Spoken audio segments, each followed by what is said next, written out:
तो गाइस कैसे हैं आप सब लोग। रीइंकार्नेशंस के एपिसोड 368 के साथ हाजिर हो। तो लास्ट एपिसोड के एंड भी हमने देखा था कि मा लिंजी सीन के ऊपर अपीयर होता है और वहां पर अपने साथियों से कहता है तुम लोग यहाँ पर इन छोटे गार्ड्स को संभालो जबकि मैं जाकर इनके वियर्ड एम्परर से फाइट करता हूँ। तो वियर्ड एम्परर से कहता है कि लड़के तुम तो अभी तक यहाँ पर सुप्रीम राम में भी कंप्लीटली नहीं पहुंच पाए, तुम यहाँ पर मुझे चैलेंज करना चाहते हो। तो मा लिंजी जो होता है उसके सामने आने के बाद से कहता है कि तुम यहाँ पर मेरे सामने कुछ ज्यादा हाई माइटी बनने की कोशिश कर रहे हो, लेकिन तुम्हें क्या लगता है कि तुम यहाँ पर मुझसे फाइट करके जीत पाओगे? ये भी बिल्कुल भी नहीं हो सकता। और इसी के साथ ही वो से कहता है क्योंकि तुम भी यहाँ पर अभी तक फुली रिकवर नहीं हुए, अगर तुम यहाँ पर कंप्लीटली रिकवर हो चुके होते तो तुम एंशिएंट सिटी के ऊपर खुद अटैक करने के लिए जाते। तो मा लिंजी आके बढ़ता है वहां पर अपना पंच रिलीज करके उसे पंच मारता है, लेकिन हमारा वियर्ड एम्परर जो होता है वो अपने हाथ को सामने करते हुए उसके पंच को बड़ी आसानी से ब्लॉक कर लेता है और मा लिंजी को पीछे की तरफ फेंकता है, जिससे वो पीछे जाकर एक बोल्डर के साथ टकराता है। तो वियर्ड एम्परर इस बात से काफी खुश होता है और कहता है क्या तुम्हें समझ आई हम दोनों के पावर लेवल में कितना डिफरेंस है। मैं इस वक्त हाफ स्टेप एम्परर राम में हूं जबकि तुम हाफ स्टेप सुप्रीम राम में हो, अभी तुम यहाँ पर कंप्लीटली सुप्रीम राम में भी नहीं हो। एक एम्परर राम जो होती है उसका डिफरेंस यहाँ पर सुप्रीम राम से बहुत ज्यादा होता है। तो मा लिंजी फिर से वहां पर से निकलता है, निकलने के बाद वो लिनजान की पावर्स को रिलीज करता है और वहां पर उसके ऊपर अटैक करता है और कहता है कि मैं यहाँ पर इतनी आसानी से हार तो नहीं मान सकता। और इस बार वो उसके ऊपर बहुत सारे पंचेस मारता है, लेकिन वियर्ड एम्परर बड़ी आसानी के साथ उसके सारे के सारे पंचेस को ब्लॉक कर लेता है और उसे कहता है लड़के मैंने तुमसे कहा ना कि ये सब कुछ बेकार है, तुम्हारी ये पावर लेवल मेरी पावर लेवल से बहुत ज्यादा कम है और तुम चाहकर भी यहाँ पर मुझे बिल्कुल भी नहीं हरा सकते। हम दोनों के दरमियान में जमीन आसमान का फर्क है और तुम यहाँ पर इस जंग को हारने वाले हो। इसी के साथ ही फाइनल के ऊपर वियर्ड एम्परर से एक पंच मारता है जिससे मा लिंजी पीछे गिर जाता है, लेकिन साथ ही मा लिंजी फिर से आगे बढ़ता है, इस बार ज़ूलोंग को रिलीज करता है और कहता है कि एक बार फिर से, और ज़ूलोंग जो होता है बड़ी तेजी के साथ अपना मुंह खोलकर आगे बढ़ता है और जाकर वियर्ड एम्परर को बाइट करता है। लेकिन वियर्ड एम्परर जो होता है वो सामने से हिलने की कोशिश भी नहीं करता क्योंकि उसे पता होता है कि इसके अटैक इतने पावरफुल नहीं है। तो वो कहता है क्या तुमने देखा ये बिल्कुल बेकार है, और साथ ही वो अपने पंच में पावर रिलीज करके ज़ूलोंग के ऊपर पंच मारता है, उसकी बॉडी को डिस्ट्रॉय कर देता है और कहता है तुम्हें क्या लगता है कि तुम यहाँ पर इस पावर के साथ मेरे पर बार बार अटैक करके मुझे हरा पाओगे? ऐसा बिल्कुल भी पॉसिबल नहीं होगा। और साथ ही वो उसके ड्रैगन को भी डिस्ट्रॉय कर देता है।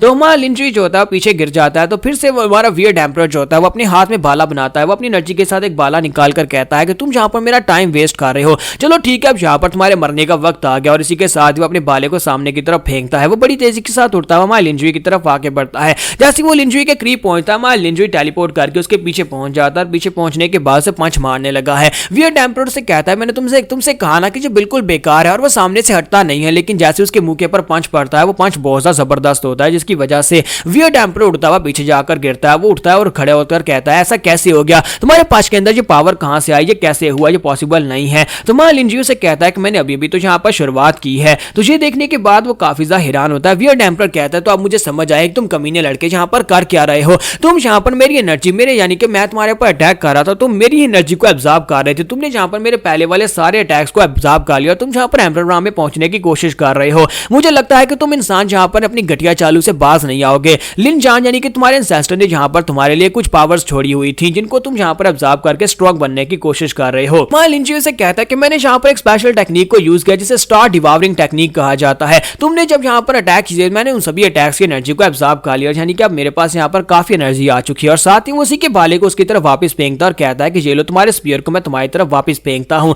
तो उसका स्पीयर उड़ता हुआ सीधा वियर्ड एम्परर की तरफ आगे बढ़ता है, लेकिन वियर्ड एम्परर बड़ी आसानी से तो पकड़ लेता है और कहता है तुम अभी तक यहाँ पर एम्परर राम में पहुंचे नहीं हो, जब तक तुम एम्परर राम में पहुंचते नहीं हो तब तक तुम मेरे सामने एक चिंटी की तरह हो जिसे मैं जब चाहे वहां पर मसल सकता हूं। और वो अपने स्पीयर को वहां पर मुट्ठी बंद करके डिस्ट्रॉय कर देता है। जबकि मा लिंजी से कहता है अगर ऐसी बात है तो फिर ठीक है, पहले मैं यहाँ पर एम्परर राम में ब्रेक थ्रू करता हूँ। और उसके माथे के ऊपर लगी हुई जो क्रिस्टल होता है वो चमकना शुरू हो जाता है, क्रिस्टल यानी वर्ल्ड होता है वो चमकना शुरू हो जाता है। वियर्ड एम्परर इस बात से बहुत ज्यादा हैरान होता है क्योंकि वहां पर उसका ब्रेक थ्रू स्टार्ट हो चुका था और आसमान के ऊपर से ट्रैबुलेशंस गिरना शुरू हो जाती हैं। ट्रैबुलेशन जब गिरती हैं इसका मतलब यह है कि कोई यहाँ पर फोर्सफुली अपने आप को ब्रेक थ्रू करवा रहा है। तो दूसरी तरफ देखता है जहां पर मा लिंजी के साथियों ने मोमो और ड्रीम गार्ड दोनों को हरा दिया होता है और उन दोनों के हारने के बाद उनकी सोल्स को भी लिंजी एब्जॉर्ब कर जाता है, जिसकी वजह से उसका ब्रेक थ्रू स्टार्ट हो चुका होता है। तो दूसरी तरफ दिखाते हैं कि भाई जावली कहती है कि यहाँ पर इन दोनों को मारना काफी ज्यादा मुश्किल था। तो जावली उसे कहता है कि लेकिन शुक्रिया डीमन किंग्स आप लोगों की मदद का, आप लोगों ने यहाँ पर हमारी मदद की और हम लोगों ने बड़ी आसानी से यहाँ पर इन दोनों को हरा दिया है। एम्परर लिंजू से कहता है कि बाकी का सब कुछ यहाँ पर लिंजू के ऊपर डिपेंड करता है कि वो कैसे यहाँ पर इन सभी को हराएगा, क्योंकि सिर्फ और सिर्फ यहाँ पर वियर्ड एम्परर ही बचा है। अगर वियर्ड एम्परर को हरा दिया तो हमारी जो फाइट यहाँ पर खत्म हो जाएगी। तो वियर्ड एम्परर वहां पर सोच रहा था कि अब जबकि ठंडे ट्रैबुलेशन स्टार्ट हो चुकी हैं, अगर ये लड़का यहाँ पर सारी की सारी ठंडे ट्रैबुलेशंस को बर्दाश्त कर लेता है तो ये एम्परर राम में ब्रेक थ्रू कर जाएगा और उसके बाद मैं भी यहाँ पर इससे फाइट नहीं कर पाऊंगा क्योंकि मैं भी यहाँ पर पूरी तरह से रिकवर नहीं हो पाया। मुझे यहाँ पर इसे किसी ना किसी तरीके से रोकना होगा। या फिर मैं यहाँ पर पहले ये देखता हूँ क्या वो थंडर ट्रैबुलेशन को फेस कर पाएगा या नहीं। तो माय लिंजुई जो होता है वहां पर थंडर ट्रैबुलेशंस के नीचे खड़ा होता है, वहां पर पूरी 9 ट्रैबुलेशंस गिरनी होती हैं, लेकिन वो ट्रैबुलेशन जैसे जैसे वहां पर गिरती हैं वो सारी उसके माथे के ऊपर लगे हुए रून स्टोन जो कि उसके माथे के ऊपर वर्ड्स होते हैं उनके अंदर एब्जॉर्ब होना शुरू हो जाती हैं। और इस बात से वियर्ड किंग और भी हैरान होता है और कहता है ऐसा कैसे हो सकता है, उसके माथे के ऊपर जो लफ्ज लिखा हुआ है वो सारी थंडर ट्रैबुलेशन को अपने अंदर एब्जॉर्ब कर रहा है। तो माय लिंजुई वहां पर सोच रहा था कि थंडर ट्रैबुलेशन इतनी पावरफुल है, लेकिन मैंने सोचा नहीं था कि ये एंशिएंट क्रैकर्स जो मैंने वहां पर उन कुओं के अंदर से मास्टर किए थे ये सारे यहाँ पर इस थंडर ट्रैबुलेशंस को एब्जॉर्ब कर सकते हैं। तो उसने वहां पर 6 ट्रैबुलेशंस को एब्जॉर्ब कर लिया होता है, सिर्फ और सिर्फ 3 ही बचती हैं। तो वियर्ड किंग कहता है यहाँ पर इसने 6 ट्रैबुलेशंस को फेस कर लिया, अब सिर्फ 3 और बची हैं, अगर इसने बाकी की तीनों को भी फेस कर लिया तो ये ब्रेक थ्रू कर जाएगा।